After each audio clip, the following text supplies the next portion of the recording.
Belgique, on est quand même dans une société d'abondance, mais on estime que 600 000 personnes environ ont recours à l'aide alimentaire. Ce qui veut dire qu'il y a énormément de personnes qui ont faim, qui n'ont pas assez dans leur frigo et qui se retournent vers des solutions d'urgence comme l'aide alimentaire.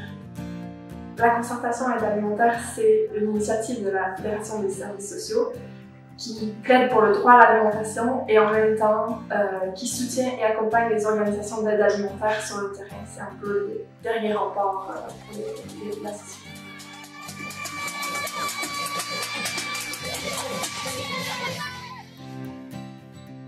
On travaille toujours sur deux volets.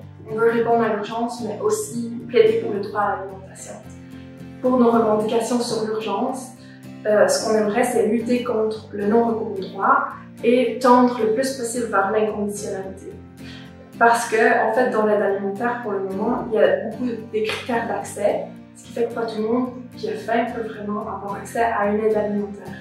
Mais ces critères-là, c'est surtout parce que les organisations ont des limites, ont une capacité d'accueil limitée, ils ont des approvisionnements limités, ils ont des locaux qui sont limités aussi, et les équipes sont souvent composées de bénévoles qui sont essoufflés après cette succession de crises qu'on a vécue.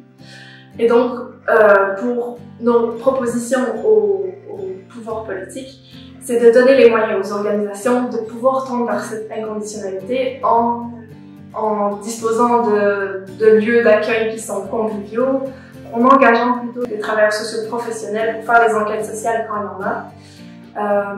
C'est aussi de continuer tout le travail sur les guichets physiques pour pouvoir donner de l'information claire en personne, humain à humain. Et en dernier, c'est d'explorer des dispositifs mobiles comme des restaurants sociaux mobiles ou des épiceries sociales mobiles pour aller vers les gens et s'assurer que ceux qui ne peuvent pas se déplacer facilement puissent quand même avoir accès à l'alimentation.